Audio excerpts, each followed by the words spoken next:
Doctor BR Ambedkar Konaseema జిల్లా ముమ్మిడివరం నియోజకవర్గం పోలవరం మండలం బాణాపురంలో మైనర్ బాలికపై అత్యాచారం వెలుగు చూసిన ఘటనలో నిందితుడు రాయపరెడ్డి రెడ్డి సత్య వెంకటకృష్ణ బాబీని అరెస్టు చేసిన పోలవరం పోలీసులు. నిందితుణ్ణి అమలాపురం డీఎస్పీ టిఎస్ఆర్కే ప్రసాద్, ముమ్మిడివరం సిఐ మోహన్ కుమార్ సమక్షంలో మీడియా ముందు ప్రవేశపెట్టిన పోలవరం ఎస్ఐ రవీంద్రబాబు. మీడియా సమావేశంలో అమలాపురం డీఎస్పీ మాట్లాడుతూ పోలవరం జెడ్పీ హైస్కూల్లో వ్యాయామ కోచ్గా ఎస్ఎంఎస్ కమిటీ కో ఆప్షన్ నంబర్గా కొనసాగుతున్న నిందితుడు బాబీ అన్నారు. డీఎస్పీ బాధితురాలు తల్లి ఇచ్చిన ఫిర్యాదు మేరకు సాంకేతిక పరంగా దర్యాప్తు చేయడం జరిగిందన్నారు. నిందితుడు బాబీకి గతంలో నేర చరిత్ర ఉందని, దొంగ నోట్లు మార్పిడి, మోటార్ సైకిల్ దొంగతనం కేసులు నమోదయ్యాయి. నిందితుడు బాబీపై నమోదైన కేసులో సస్పెక్టెడ్ సీటు, తరువాత సీటు తొలగించడం జరిగిందన్నారు. నిందితుపై పోలవరం పోలీస్ స్టేషన్లో సస్పెక్టెడ్ సీటు ఓపెన్ చేయాలని పోలవరం ఎస్ఐకి ఆదేశించిన డీఎస్పీ ముమ్మిడివరం మున్సిపల్ కోర్టులో ఆదేశాల మేరకు పోస్కో కేసులో నిందితుడికి జీవిత సుప్రీంకోర్టు ఆదేశాల మేరకు శిక్ష పడుతుందన్న డీఎస్పీ ప్రసాద్.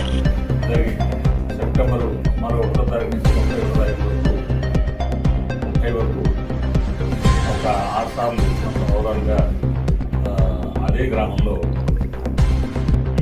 అత్యాచారయత్నం జరిగింది. సో దాని మీద కేసులో ముద్దాయి పేరు రాయపురెడ్డి సత్య వెంకటకృష్ణ ఎలియాస్ బాబీ. ఈయన బాణాపురం గ్రామస్తుడు, వయసు 45 సంవత్సరాలు, వివాహమైంది, కుమారుడు సాఫ్ట్వేర్ ఇంజనీర్. ఆర్థికంగా ఉన్న వ్యక్తే, వయసు కూడా 45 సంవత్సరాలు. మంచి పాపకి ఆ అమ్మాయికి తండ్రి వయసు కనీసం ఇంకా అంతకంటే వయసు ఉంటుంది. కానీ అటువంటి వయసులో ఉండి కూడా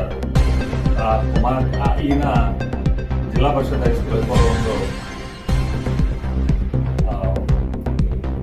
ఒక విద్యా కమిటీ కోఆప్షన్ మెంబర్గా ఎలక్ట్ అయి ఉన్నారు. విద్యా కమిటీ కోఆప్షన్ మెంబర్గా పనిచేస్తూ ఈయన ఒరిజినల్గా నేషనల్ లెవెల్లో వాలీబాల్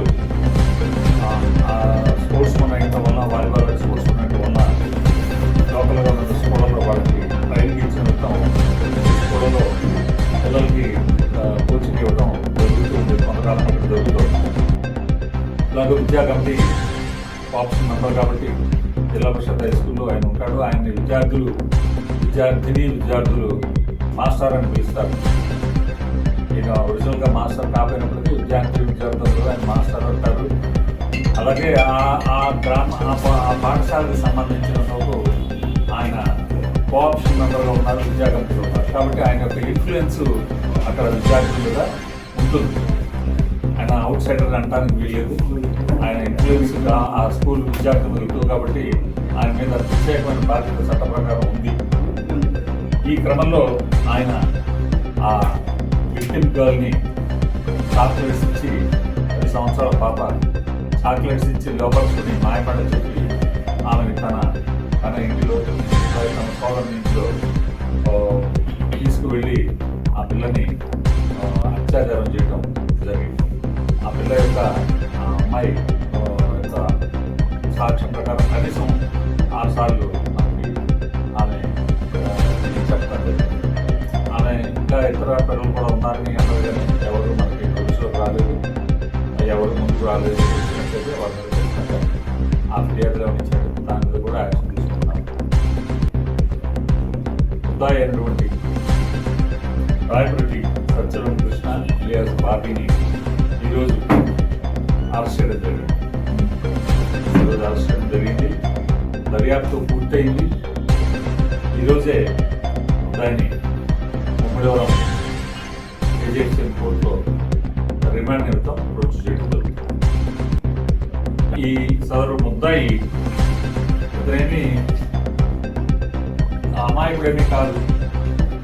ఇతను ఇదే పోలీస్ స్టేషన్లో ఒక సస్పెక్ట్ షీట్ ఉండేది మైపురం పోలీస్ స్టేషన్లో 2005 సంవత్సరం, 2001, 2002 ఈ 2 సంవత్సరాల్లో ఇంకా ఐపోలవరం పోలీసు కూడా మోటార్ సైకిల్ దొంగతనం చేసిన కేసులు ఉన్నాయి.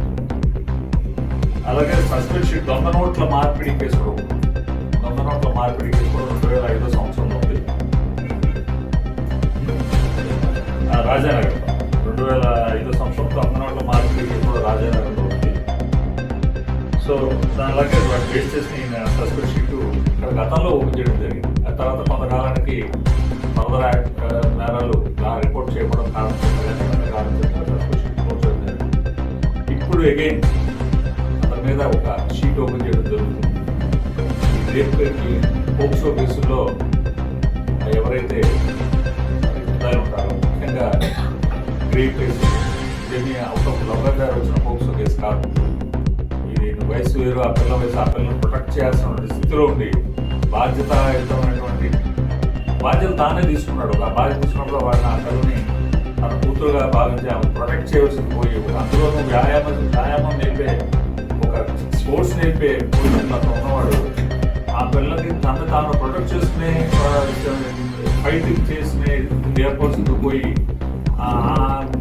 తను చేయనే దాన్ని కట్టే చేను వేసేసిందని సామెతలాగా ఆమె అయితేనే ఆమె ప్రొటెక్ట్ చేస్తున్న తన యొక్క విద్యార్థిని ఈయన గమనించాడు.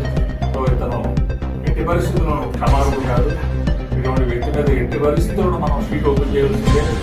ఖచ్చితంగా మేము ఎస్ఐ గారికి ఇప్పుడు ఇదే సంవత్సరంలో ఇన్స్ట్రక్షన్స్ ఇవ్వడం జరుగుతుంది. మరి వెంటనే మాకు ప్రపోజల్స్ పంపించాలి. షీట్ ఓపెన్ చేయడానికి రౌడీ షీట్ ఓపెన్ చేస్తాము. తక్షణం రౌడీ షీట్ ఓపెన్ చేస్తాము.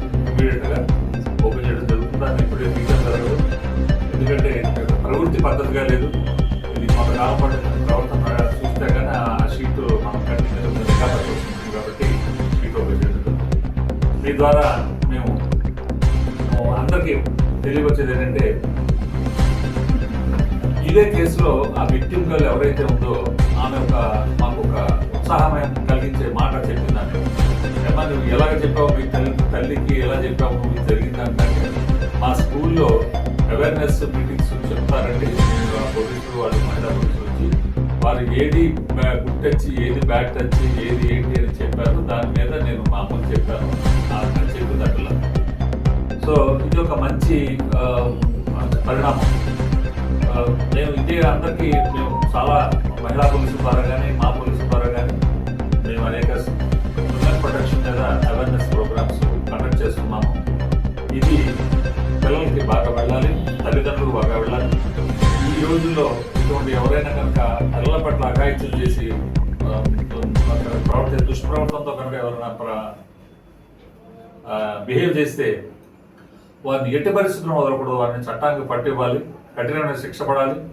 ఇప్పుడు ఈరోజు ఈయనకు వేసిన శిక్ష ప్రకారం ఈయనకి యావజ్జీవ కారాగార శిక్ష ఉన్నది దీంట్లో చట్టంలో. ఆ సెక్షన్కి ఈ సెక్షన్ పురుగు అయితే ఆయన ఖచ్చితంగా యావజ్జీవం అంటే పాత యావజ్జీవాలు కాదు. ఇప్పుడు నిజంగా యావజ్జీవం అంటే యావజ్జీవం అని యాక్చువల్ సుప్రీంకోర్టు కూడా జడ్జిమెంట్ ఉంది. యావజ్జీవం అంటే యావజ్జీవం ఉండవలసిందే. సో అటువంటి కఠినమైన శిక్ష ఉంది. కాబట్టి ప్రజలు, పిల్లలు ఉన్న తల్లిదండ్రులు భయపడద్దు. ఇటువంటి వారిని జైలు పంపిస్తే తప్ప సమాజంలో ఇలాంటి నేరాలు తగ్గవు. కాబట్టి ధైర్యంగా ముందు కంప్లైంట్ చేస్తుందిగా మిమ్మల్ని కోరుతున్నాను.